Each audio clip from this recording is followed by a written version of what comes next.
Daily expressions. Daily expressions में हम देख रहे हैं आज आस्किंग टाइम और टेलिंग टाइम, यानी टाइम पूछेंगे कैसे, किसी से पूछना हो कि भाई क्या वक्त हुआ है, और फिर टाइम हम बताएंगे कैसे। Number 1 asking time. Number 1 what time is it please. मेहरबानी करके बताइएगा कि क्या वक्त हुआ है। What time is it. Please का लफ्ज़ देखें, स्टैंडर्ड जो इंग्लिश है जो चल रहा है उसमें प्लीज़ का लफ्ज़ एक जेंटल वर्ड है, एक अच्छा लगता है और वो लोग इसका इस्तेमाल करते हैं। जैसे हम अरबी वगैरह में अगर हो तो अरबी में अगर आपने किसी से कुछ चीज़ पूछनी होती है तो एक आम ताबीर है, आफ़वन का लफ्ज़ बोलते हैं, आफ़वन मल वक्त, या इस तरह की ताबीरात उसमें होती हैं, तो ये एक अच्छा लगता है। तो ये प्लीज़ का लफ्ज़ हम यहाँ पे इस तरह ऐड करेंगे। अगर ना भी हो तो भी चलेगा। मसलन आप सिर्फ इतना भी कह सकते हैं what time is it. Okay, what time is it का मतलब क्या वक्त हुआ है। Number 2 what's the time please.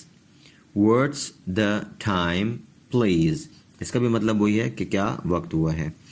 Number 3 could you please tell me the time।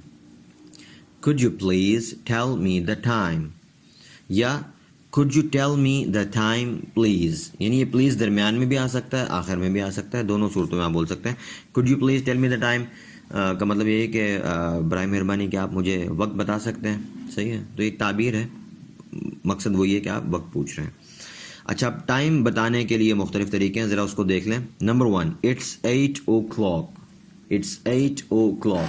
अगर ये बताना की ज़रूरत ना हो कि सुबह है शाम है तो बस इतना बोल देंगे कि 8 बजे हैं। और जब ये ओ क्लॉक का लफ्ज़ उस वक्त होता है जब टाइम मुकम्मल हो, मसलन 1 बजाए 2 3 4 5 6 इस तरह 12 बजे तक, तो उस सूरत में हम ओ क्लॉक का लफ्ज़ इस्तेमाल करते हैं। लेकिन अगर यूँ बोलना हो कि 8:15 है तो उसके साथ ओ क्लॉक का लफ्ज़ इस्तेमाल नहीं होगा।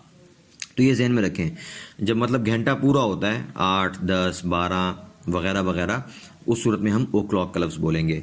It's 8 o'clock। ठीक है जी। Number 2 it's 8 in the morning। It's 8 in the morning, सुबह के 8 बजे हैं। ये उस सूरत में होगा जब आपको ये भी बताने की ज़रूरत हो कि सुबह का वक्त है। मिसाल के तौर पर आप किसी और मुल्क में किसी से बात कर रहे हैं फ़ोन पर, तो आप उससे पूछते हैं कि व्हाट टाइम इज़ इट, भाई टाइम क्या हुआ है, तो वो बोलता है कि it's 8 in the morning here, कि हमारे यहाँ जो है सुबह के अभी 8 बजे हैं। तो कभी कभी दिन रात का फ़र्क होता है तो वहाँ पे ज़रूरत पेश आएगी, या कोई भी ज़रूरत हो तो हम जो है इसका इजाफा कर देंगे इन द मॉर्निंग। अगर रात के बताने हो कि रात के 8 बजे हैं तो हम बोलेंगे it's 8 in the evening। In the night नहीं बोलेंगे, इन द इवनिंग बोलते हैं वो लोग। तो इन द मॉर्निंग सुबह के 8 और शाम के 8 यानी रात के 8, in the evening EVENING, evening, in the evening. ठीक हो गया जी। Number 3 it's 9:05। इट्स 9:05, इसका मतलब है 9:05 हुए हैं। 9:05 हुए हैं। अब जो है ये तरीका जो है 9:05, इसके लिए 9:05 का लफ्ज़, ओ का लफ्ज़ दरमियान में होता है, लेकिन ये सिर्फ 1 मिनट से लेकर 9 मिनट तक होगा। मसलन आपने कहना हो कि 9:06 हुए हैं तो आप कहेंगे इट्स 9:06। इट्स 9:06। आपने कहना होगा 9:09 हुए हैं तो आप कहेंगे इट्स 9:09। लेकिन 9:10 हुए हैं तो आप कहेंगे इट्स 9:10। इट्स 9:10। 9:11 हुए हैं, इट्स 9:11। वो अगले जुमले में आ रहा है। सही है। तो 9:01, 9:02, 9:03, 9:04, 9:05, 9:06, 9:07, 9:08, 9:09, बस यहाँ तक। इसका मतलब 9:01, 9:02, 9:03 वगैरह वगैरह वगैरह 9:09 तक। और 9:10 से कैसे शुरू हो जाएगा, इट्स 9:10, जैसे कि अगले जुमले में है, आप देखें। Number 3 it's, number 4 it's 11:15। It's 11:15, 11:15 हुए हैं। तो यहाँ पे इट्स 11:15 अब नहीं हम बोल सकते, इट्स 11:15। इस तरह 9:15 इट्स 9:15, 9:20 इट्स 9:20। ठीक है।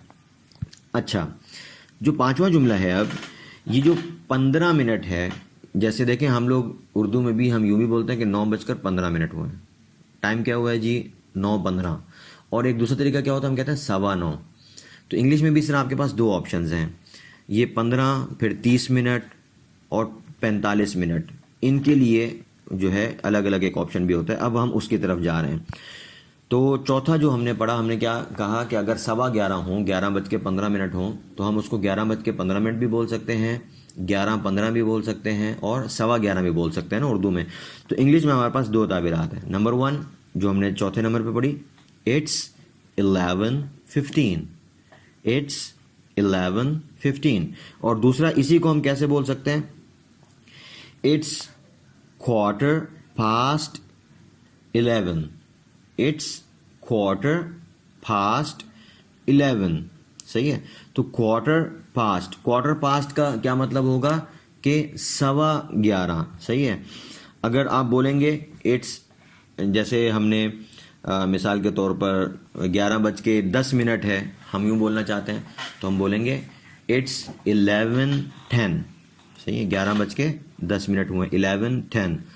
दूसरा तरीका, इट्स 10:11, इट्स 10:11, 11:10 हुए।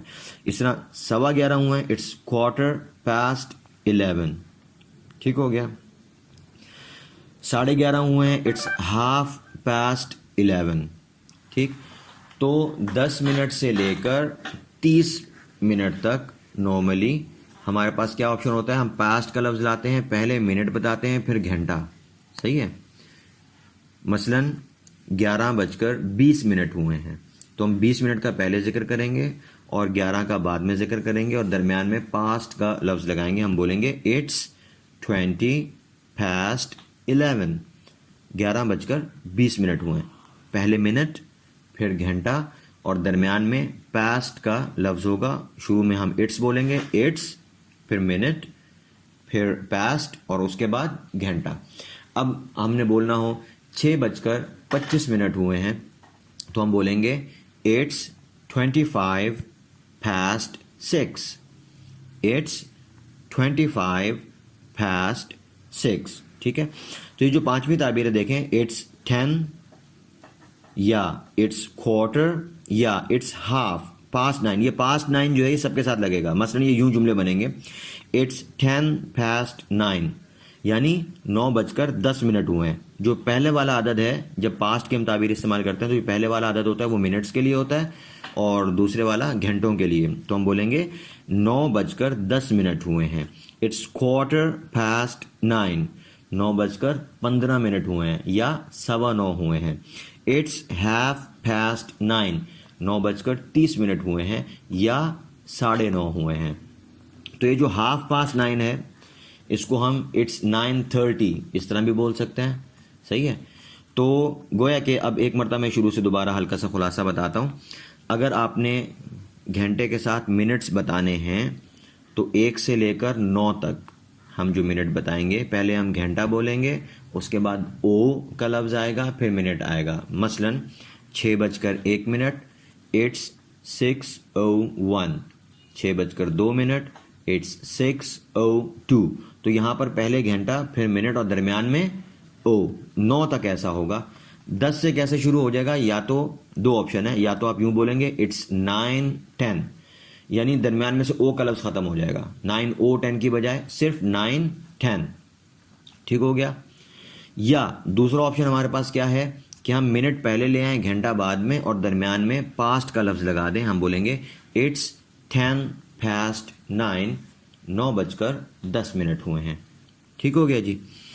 और जब 15 मिनट हो जाएंगे तो उस सूरत में हमारे पास अब 3 ऑप्शंस आ जाएंगे, 15 मिनट के लिए और 30 मिनट के लिए। नंबर 1, इट्स 9:15, 9:15 हुए हैं। नंबर 2, इट्स 15:09, 9:15 हुए हैं। नंबर 3, इट्स 9:15, 9:15 हुए हैं। ठीक हो गया जी। अच्छा जी, आगे आ जाए नंबर 6। देखिए 30 मिनट के बाद फिर आगे जो 45 मिनट का होता है उसमें हमारे पास क्या ऑप्शन होता है, हम यूं पहले उस 15 मिनट का जिक्र करते हैं क्वार्टर के लफ्ज़ से, और जो अगला घंटा है जो शुरू होने वाला है उसका जिक्र करते हैं। मसलन इट्स 8:45, 8:45 हुए हैं। 8:45 का मतलब 8:45, इट्स 8:45, ठीक हो गया। अब 8:45 को हम और किस तरीके से बोल सकते हैं? हम यूँ बोल सकते हैं इट्स 8:45, 8:45 हुए हैं। इट्स 8:45। ये यूँ भी बोला जा सकता है इट्स 8:45, 8:45 हुए हैं। लेकिन 30 मिनट के बाद आगे का जो वक्त होता है उसमें नॉर्मली पास्ट का लफ्ज़ नहीं बोलते, या तो 8:45 या 8:45, ठीक हो गया। आगे फिर नंबर 7, इट्स 10:09, यानी 9 बजने में 10 मिनट रहते हैं, तो इट्स 10:09 हम बोलेंगे। सही है, पहले मिनट्स और उसके बाद घंटा, दरमियान में 2, इसका मतलब है कि इतने मिनट इतने बजने में बाकी हैं। इट्स 10:09, 9 बजने में 10 मिनट बाकी हैं। इसको इट्स 10:09 को हम दूसरे अल्फाज में यूँ भी बोल सकते हैं, जैसे कि आगे लिखा हुआ है इट्स 8:50, 8:50 हुए हैं। तो 8:50 और 9 बजने में 10 मिनट, दोनों तरह बोला जा सकता है। It's 10:09, it's 8:50। ये वक्त बताने के ये तरीके हैं, इसकी अच्छी तरह समझ करें। ये हमारे बहुत रोज़मर्रा के इस्तेमाल में काम आने वाली